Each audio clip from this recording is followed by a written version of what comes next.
అమ్మాయి లైఫ్ ఎలా ఉంటుందో నాకు తెలియదు కానీ 25 ఏళ్ళు దాటిన అబ్బాయి లైఫ్ మాత్రం పైకి కనబడినంత సరదాగా అయితే ఉండదు. ఓరా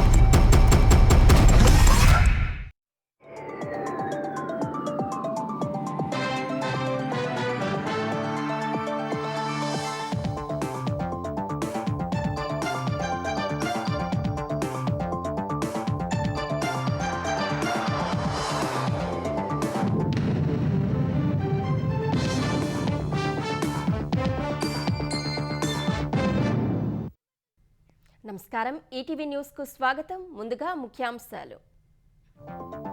ఏపీ రిజిస్ట్రేషన్ల శాఖలో సంస్కరణలకు శ్రీకారం.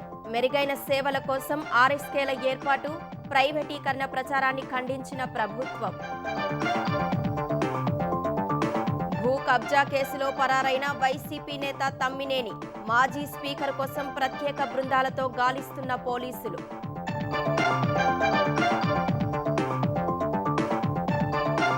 తెలంగాణలో అల్పాదాయ వర్గాలకు ఇళ్ల పథకం. నేటి నుంచి ఆగస్టు 10 వరకు దరఖాస్తుల స్వీకరణ.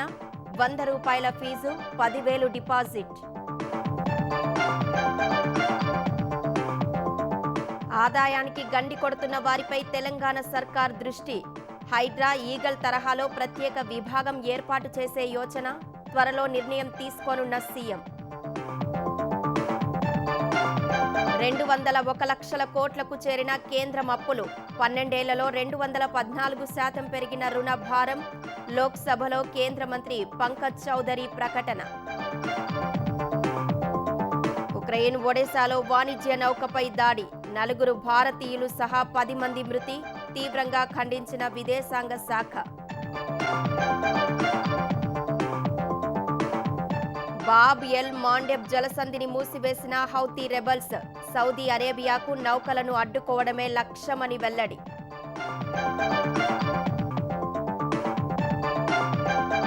కెనడాపై మళ్లీ సుంకాల కొరడా జులిపించిన ట్రంప్. 50% ట్యారిఫ్లు విధించాలని నిర్ణయం. అమెరికా ఉత్పత్తులపై వివక్ష చూపుతోందని ఆరోపణ.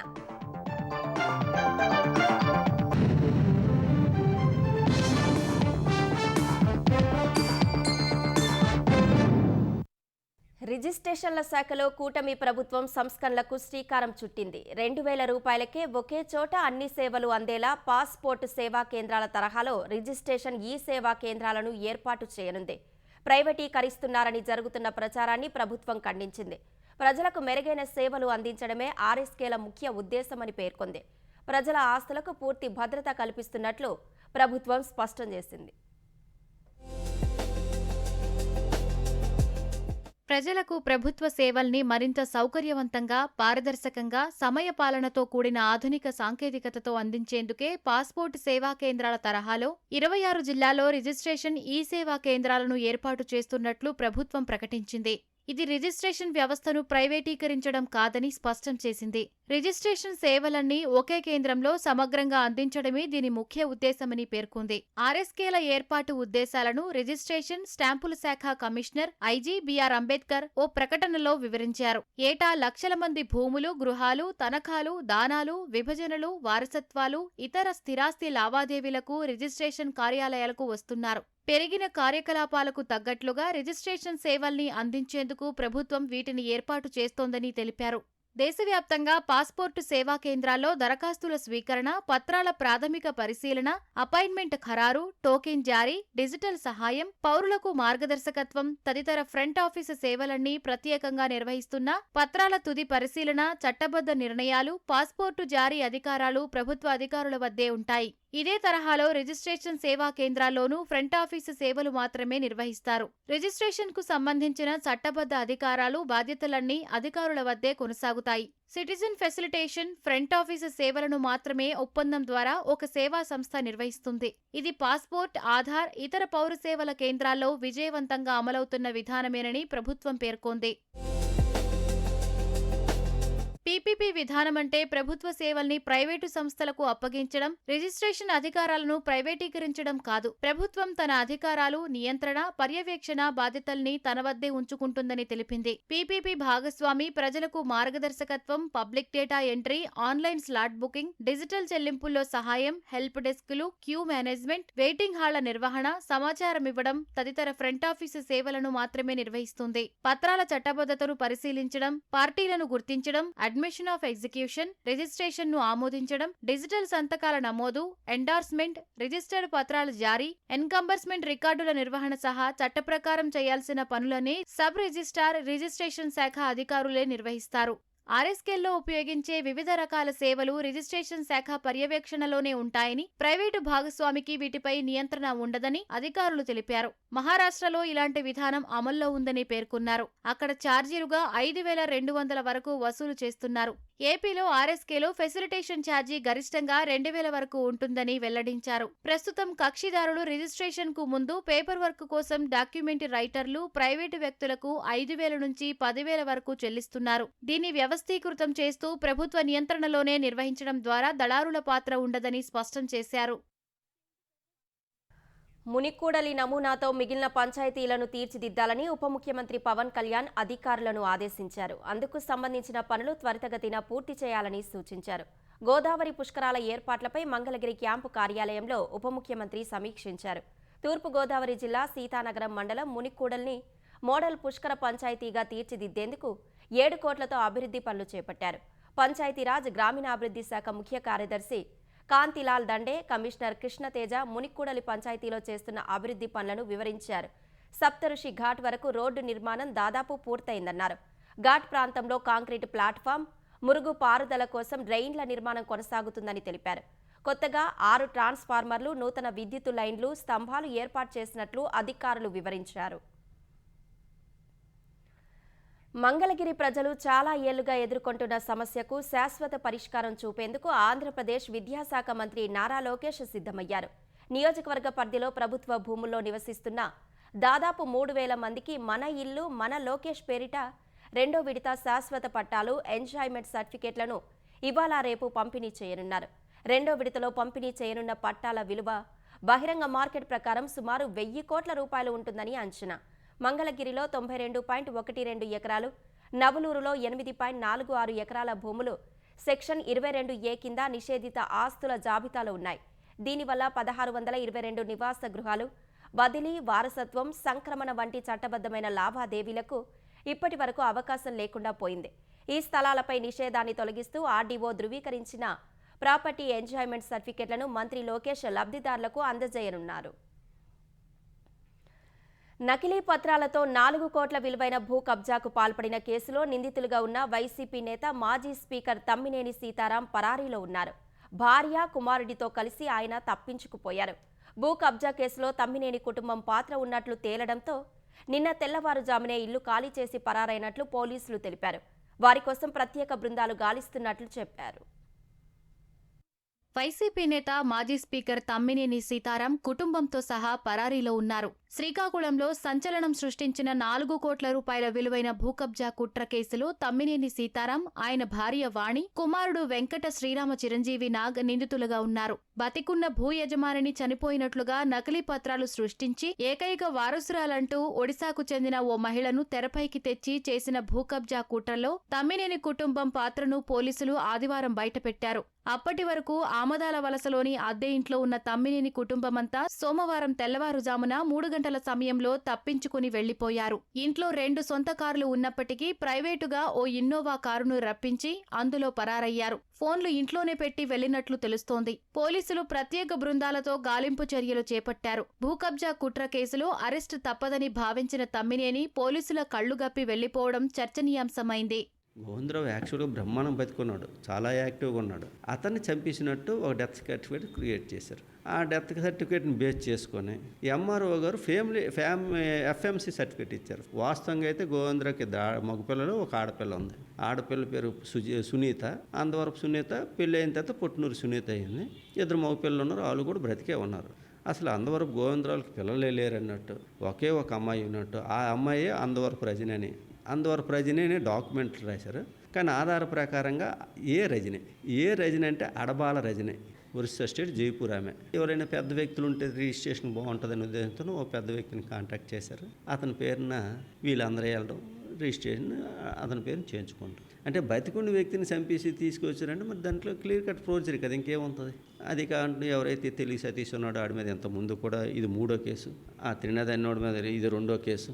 వెరిఫైడ్ మాకు దర్యాప్తులో తేలిన ప్రకారంగా వీళ్ళందరూ మూకుమ్మడిగా చేసినట్టే అనిపిస్తుంది, క్రిమినల్ కాన్స్పిరసీతో చేసినట్టే కనిపిస్తుంది. తమ్మినేని అరెస్టు విషయంలో పోలీసులు ఎందుకు జాప్యం చేశారన్న ప్రశ్నలు వెల్లువెత్తుతున్నాయి. చాపురం పంచాయతీ బలగ పరిధిలోని స్థలం నకిలీ పత్రాలతో కొట్టేయడంలో కీలకంగా వ్యవహరించిన 13 మందిలో 8 మందిని పోలీసులు అరెస్టు చేసి రిమాండ్కు పంపారు. తమ్మినేని కుటుంబంలో 3 నిందితులు ఉన్నారు. మిగిలిన 2లో ఒకరు మాజీ హోంగార్డు త్రినాథ్, మరొకరు హిరమండలం సబ్ రిజిస్ట్రార్. కొన్ని రోజులుగా త్రినాథ్ కోసం పోలీసులు గాలిస్తున్నా ఆచూకీ దొరకలేదు. అయితే కళ్లెదుటే తమ్మినేని కుటుంబం ఉన్నా పోలీసులు అరెస్టు చేయకపోవడం, వారు న్యాయ సలహా తీసుకునే పనిలో ఉండగానే నిందితులు జారుకోవడం విమర్శలకు దారితీసింది. మాజీ home guard Trinath, Telugu Satish Kumar, Salipalli Lakshmanarao, Rajani, document writer Koona Peddiraju ముఠాగా ఏర్పడి ఇలా నకిలీ పత్రాలతో 10ల సంఖ్యలో డాక్యుమెంట్లు రిజిస్ట్రేషన్ చేశారని గుర్తించారు. వైసీపీ హయాంలో అప్పటి స్పీకర్ తమ్మినేని సీతారాం కొనుగోలు చేసిన భూముల్లో ఇలాంటి దొంగ రిజిస్ట్రేషన్లు ఏమున్నాయని పోలీసులు ఆరా తీస్తున్నారు. తమ్మినేని దంపతుల ఆదేశాలతో పనిచేసే ఉపేంద్ర కుమార్, సాంబశివరావు, గోపాలకృష్ణ నకిలీ పత్రాలతో రిజిస్ట్రేషన్కు సాక్షి సంతకాలు చేసి ఇప్పుడు అడ్డంగా దొరికిపోయారు.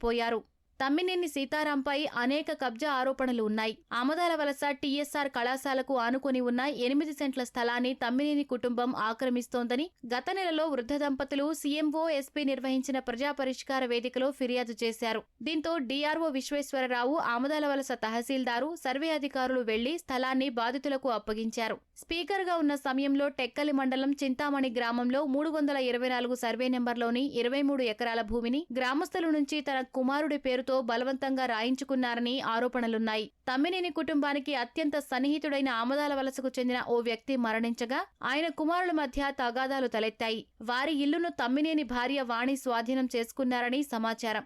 ఆమదాల వలసకు చెందిన ఓ పోలీసు కానిస్టేబుల్ అనారోగ్య కారణాలతో చనిపోయారు. డబ్బులు బాకీ ఉన్నాడంటూ బెదిరించి కానిస్టేబుల్ భార్య నుంచి రైల్వే స్టేషన్ సమీపంలోని ఇల్లు లాక్కున్నారన్న ఆరోపణలున్నాయి. హైదరాబాద్ కోర్ అర్బన్ పరిధిలో ఇందిరమ్మ ఇండ్ల కోసం అల్పాదాయ వర్గాల నుంచి నేటి దరఖాస్తుల స్వీకరణ ప్రారంభం కానుంది. ఆగస్టు 10 వరకు మీ సేవా కేంద్రాలు వాట్సాప్ నెంబర్ 8096958096 లేదా మీ సేవ వెబ్సైట్ ద్వారా దరఖాస్తు చేసుకోవాలని తెలంగాణ హౌసింగ్ బోర్డు తెలిపింది. 100 రూపాయల దరఖాస్తు ఫీజుతో పాటు 10,000 డిపాజిట్ చెల్లించాలని సూచించింది. ప్లాట్లు రాకపోతే 10,000 తిరిగి ఇస్తామని, ప్లాట్లు వస్తే లబ్ధిదారుల వాటాలో తగ్గిస్తామని housing board vice chairman BP Gautam తెలిపారు. దరఖాస్తులు ఎక్కువగా వస్తే లాటరీ ద్వారా ప్లాట్లను కేటాయిస్తారు. పైలట్ ప్రాజెక్టుగా జీహెచ్ఎంసీ, సైబరాబాద్, మల్కాజ్గిరి మున్సిపల్ కార్పొరేషన్ల పరిధిలోని 16 అసెంబ్లీ నియోజకవర్గాల్లో 7,680 ఎల్ఐజీ ప్లాట్లు నిర్మించనున్నారు. 10 అంతస్తుల టవర్లో ఒక్కో అంతస్తుకు 12 ప్లాట్ల చొప్పున 528 చదరపు అడుగుల్లో సింగిల్ బెడ్రూమ్లు నిర్మించనున్నారు. తొలి విడతలో రాజేంద్రనగర్, మహేశ్వరం, శేరిలింగంపల్లి, ఇబ్రహీంపట్నం, మల్కాజ్గిరి, నాంపల్లి, ఖైరతాబాద్, కార్వాన్, బహదూర్పుర, అంబర్పేట్, కూకట్పల్లి, మేడ్చల్, కుత్బుల్లాపూర్, సనత్ నగర్, సికింద్రాబాద్ కంటోన్మెంట్, మలక్పేటలో ఇళ్ల నిర్మాణం చేపట్టనున్నారు. ప్రభుత్వ ఆదాయానికి గండి కొడుతున్న అక్రమార్కులపై కఠిన చర్యలు తీసుకునేందుకు తెలంగాణ సర్కార్ సిద్ధమైంది. హైడ్రా, ఈగల్ తరహాలో ప్రత్యేక విభాగం ఏర్పాటు చేయాలని యోచిస్తోంది. ప్రత్యేక విభాగానికి సంబంధించి విధి విధానాలు, సమగ్ర ప్రతిపాదనలను రూపొందించాలని సీఎం రేవంత్ రెడ్డి సూచించారు. వారం రోజుల్లో మరోసారి సమావేశమై తుది నిర్ణయం తీసుకునే అవకాశం ఉంది. ఖజానాకు ఆదాయం సమకూర్చే శాఖల్లో అక్రమాలకు పాల్పడుతున్న వారిపై ఉక్కుపాదం మోపేందుకు తెలంగాణ ప్రభుత్వం సిద్ధమవుతోంది. భూములు, నీటి వనరుల పరిరక్షణకు ఏర్పాటు చేసిన హైడ్రా, మాదక ద్రవ్యాల నియంత్రణకు నెలకొల్పిన ఈగల్ మాదిరిగా ఆదాయాన్ని సమకూర్చే శాఖల్లోని లీకేజీలను అరికట్టడానికి ప్రత్యేక విభాగాన్ని నెలకొల్పాలని సీఎం రేవంత్ రెడ్డి భావిస్తున్నారు. ఈ విషయమై ప్రభుత్వ ప్రధాన కార్యదర్శి సంజయ్ జాజు, డీజీపీ సివి ఆనంద్ సహా ఉన్నతాధికారులతో ముఖ్యమంత్రి సమావేశమయ్యారు. వివిధ శాఖల నుంచి ఆశించినంత ఆదాయం పెరగకపోవడానికి గల కారణాలపై ఆరా తీశారు.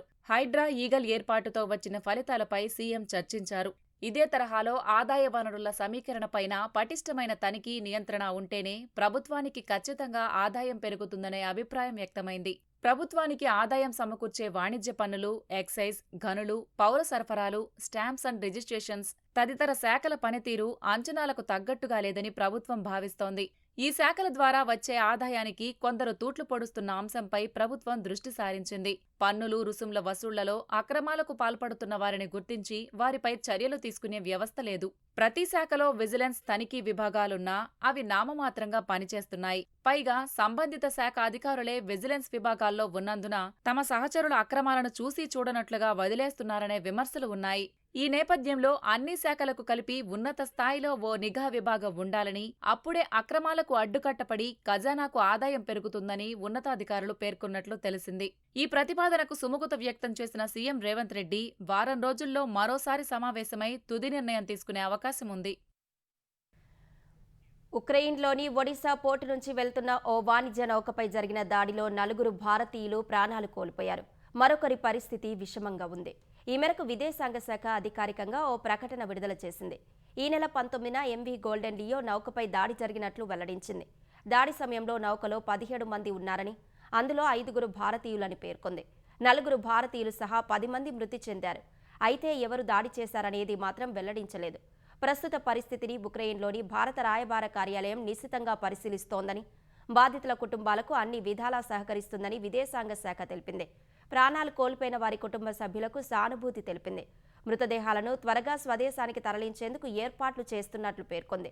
వాణిజ్య నౌకలపై దాడిని కేంద్రం తీవ్రంగా ఖండించింది. వాణిజ్య నౌకలను లక్ష్యంగా చేసుకోవడం, పౌర సిబ్బందిని ప్రమాదంలోకి నెట్టడం, నౌకాయాన వాణిజ్య స్వేచ్ఛకు ఆటంకం కలిగించడం సరికాదని చెప్పింది. కాక్రోచ్ జనతా పార్టీ సీజేపీ డిమాండ్లకు కేంద్రం హామీ ఇవ్వలేదని తెలుస్తోంది. నిన్న ఢిల్లీలో నీట్ పేపర్ లీకేజీకి వ్యతిరేకంగా సోనం వాంగ్చుక్ ఆమరణ నిరాహార దీక్షకు మద్దతుగా జరిగిన నిరసనలు ఉద్రిక్తతకు దారితీశాయి. ఈ నేపథ్యంలో కేంద్ర మంత్రి జేపీ నడ్డాతో సీజేపీ ప్రతినిధులు 2 సార్లు భేటీ అయ్యారు. తొలుత ఉదయం 11 గంటలకు, తర్వాత సాయంత్రం 4 గంటలకు మరోసారి భేటీ అయ్యారు. అయితే ఈ సమావేశాల్లో సీజేపీ చేసిన ఏ ఒక్క డిమాండ్పై కూడా కేంద్రం స్పష్టమైన హామీ ఇవ్వలేదని కేంద్ర మంత్రి నడ్డా తెలిపారు. సరైన వేదికపై చర్చించి నిర్ణయం తీసుకుంటామని చెప్పారు. ప్రస్తుతం జరుగుతున్న నిరసనలను విరమించుకుని శాంతి భద్రతల పునరుద్ధరణకు పరిపాలనా యంత్రాంగానికి సహకరించాలని కేంద్ర మంత్రి నడ్డా కోరారు. అటు సీజేపీ ప్రతినిధులు మాత్రం తమ డిమాండ్లపై కేంద్ర మంత్రి సానుకూలంగా స్పందించారని పేర్కొన్నారు. కేంద్ర ప్రభుత్వ అప్పు 201 లక్షల కోట్ల రూపాయలకు చేరింది. 2025-26 ఆర్థిక ఏడాది నాటికి 201.17 లక్షల కోట్లకు చేరినట్లు కేంద్ర ఆర్థిక శాఖ సహాయ మంత్రి పంకజ్ చౌదరి వెల్లడించారు. లోక్సభలో ఎస్పీ సభ్యుడు ధర్మేంద్ర యాదవ్ అడిగిన ప్రశ్నకు పంకజ్ సమాధానమిచ్చారు. 2014-15 ఆర్థిక ఏడాదిలో 64.11 లక్షల కోట్ల మేర ఉన్న రుణభారం 12 ఏళ్లలో 137.06 లక్షల కోట్ల మేర పెరిగింది. అంటే పుష్కర కాలంలో దాదాపు 214% రుణభారం పెరిగింది. ఏటా 10.95% మేర వృద్ధి చెందింది. గత 10 ఏళ్లలో నికరంగా చేసిన అప్పులు 125.99 లక్షల కోట్ల మేర ఉన్నాయి. ఇందులో 60.21 లక్షల కోట్లు మూలధన వ్యయం కోసం ఖర్చు చేసింది. ఇదే సమయంలో కేంద్రం 30.94 లక్షల కోట్ల మేర అప్పు తిరిగి చెల్లించింది. అప్పులపై ఏటా పడుతోన్న సగటు వడ్డీ భారంతో పోలిస్తే వార్షిక నామినల్ జీడీపీ వృద్ధి రేటు అధికంగానే ఉన్నందున ప్రభుత్వ అప్పులు ఆర్థిక సుస్థిరత్వానికి అనుగుణంగానే ఉన్నట్లు పరిగణించాల్సి ఉంటుందని కేంద్ర మంత్రి పంకజ్ తెలిపారు. నికరంగా అప్పులు పెరిగినట్లు కనిపించినా జీడీపీలో రుణ నిష్పత్తి తగ్గుతూ వస్తోందని వెల్లడించారు. భోగాపురంలో నిర్మించిన అల్లూరి సీతారామరాజు అంతర్జాతీయ విమానాశ్రయం ఉత్తరాంధ్రకు మణిహారంగా మారుతుందని ముఖ్యమంత్రి చంద్రబాబు తెలిపారు. ఆగస్టు 1న ప్రధాని మోదీ విమానాశ్రయాన్ని ప్రారంభిస్తారని చెప్పారు. ప్రధాని పర్యటన ఏర్పాట్లపై సీఎం సమీక్షించారు. భోగాపురం అంతర్జాతీయ విమానాశ్రయం ప్రారంభోత్సవానికి పెద్ద ఎత్తున ఏర్పాట్లు చేయాలని ఉన్నతాధికారులను ఆదేశించారు. ఉత్తరాంధ్ర సంస్కృతి సంప్రదాయాలను చాటేలా థింస, సవర, కొమ్ము, కోయ తదితర సంప్రదాయ నృత్య రూపాలతో ప్రధాని మోదీకి స్వాగతం పలకాలని సూచించారు. ఈ ప్రాజెక్టు కోసం భూములిచ్చిన రైతులు, యజమానులను గౌరవించేలా వారికి ఒకసారి ఉచిత విమాన ప్రయాణ అవకాశం కల్పించాలని అధికారులను ముఖ్యమంత్రి ఆదేశించారు. అంతర్జాతీయ వేదికలపై ప్రధాని మోదీ ప్రమోట్ చేస్తున్న అరకు కాఫీ బ్రాండింగ్కు కూడా ఈ కార్యక్రమాన్ని ఓ వేదికగా మలచాలని దిశానిర్దేశం చేశారు.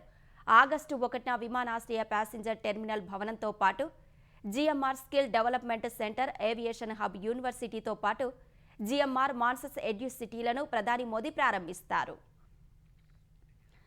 ఈ ఏడాది మరో 3,000 ఉపాధ్యాయ ఖాళీలను భర్తీ చేస్తామని ఆంధ్రప్రదేశ్ విద్యాశాఖ మంత్రి నారా లోకేష్ తెలిపారు. ప్రభుత్వ పాఠశాల బలోపేతమే కూటమి ప్రభుత్వ లక్ష్యమన్నారు. ప్రభుత్వ బడులను చూసి అసూయ పడేలా అభివృద్ధి చేస్తామన్నారు. మంగళగిరిలో తల్లికి వందనం లబ్ధిదారులతో ముఖాముఖి నిర్వహించిన మంత్రి లోకేష్ ప్రభుత్వం అందిస్తున్న ఆర్థిక సాయం ఏ విధంగా ఉపయోగపడుతుందో ఆరా తీశారు. విద్యార్థుల తల్లుల నుంచి సూచనలు, సలహాలు స్వీకరించారు. నిడమరు ప్రభుత్వ పాఠశాలలో ప్రవేశాల కోసం విపరీతమైన పోటీ నెలకొందన్నారు. అన్ని నియోజకవర్గాల్లో లీప్ పాఠశాలను తీర్చిదిద్దుతామని మంత్రి లోకేష్ తెలిపారు. నెల్లూరు యనమలవారి వీధిలో పెద్ద ప్రమాదం తప్పింది. పాత భవనం స్లాబ్ కూలి శిథిలాల కింద చిక్కుకున్న ముగ్గురిని సహాయక బృందాలు సురక్షితంగా కాపాడాయి.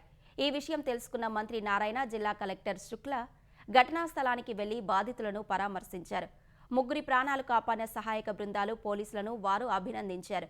పాత భవనంలో నివాసం ఉంటున్న 8 కుటుంబాలకు టిడ్కో ఇల్లు మంజూరు చేస్తున్నట్లు మంత్రి ప్రకటించారు. ఒక బిల్డింగ్ కొలాప్స్ అయింది. ఇది 60 సంవత్సరాల పైగా కట్టిన బిల్డింగ్. లోపల ముగ్గురు ఇరుక్కోపోయారు. వెంటనే స్పాట్కి రావటం, ఆ బ్యాక్ సైడ్ నుంచి వాళ్ళు తీసుకొచ్చారు. నిజంగా ప్రత్యేకంగా అభినందిస్తున్నాను. 8 కాపురాలు ఎవరైతే ఉండారో వాళ్ళకి ఇమీడియట్గా టిడ్కో హౌసెస్ శాంక్షన్ చేయమని కమిషనర్ గారు కూడా చెప్పాను. ఎక్కడైతే ఓల్డ్ బిల్డింగ్స్ ఉన్నాయో మున్సిపల్ అధికారులు ఈ బిల్డింగ్ లైఫ్ అయిపోయింది, దీన్ని డెమాలిష్ చేయాలంటే మీరైనా డెమాలిష్ చేసి కట్టుకోండి, లేదు అంటే మున్సిపల్ అధికారులు దాన్ని డెమాలిష్ చేయడానికి అబ్జెక్షన్ చెప్పొద్దని తెలియజేస్తారు. ఆలయాల పాలనా వ్యవస్థలో సాంకేతిక పరిజ్ఞానాన్ని విస్తృతంగా వినియోగించాలని తెలంగాణ దేవాదాయ శాఖ మంత్రి కొండా సురేఖ ఆదేశించారు. భక్తులకు మెరుగైన సదుపాయాలు, సేవలు కల్పించడమే ప్రభుత్వ లక్ష్యమన్నారు. దేవాలయాల పరిపాలన, సమాచార నిర్వహణ వ్యవస్థ, యాదగిరిగుట్ట ట్రస్ట్ బోర్డు ముసాయిదా నిబంధనలపై మంత్రి కొండా సురేఖ సమీక్ష నిర్వహించారు. టెంపుల్ అడ్మినిస్ట్రేషన్, ఇన్ఫర్మేషన్ మేనేజ్మెంట్ సిస్టమ్ను మరింత మెరుగుపరచాలన్నారు. క్షేత్రస్థాయిలో పనిచేసే సిబ్బందికి అవసరమైన శిక్షణ ఇప్పించాలని సూచించారు.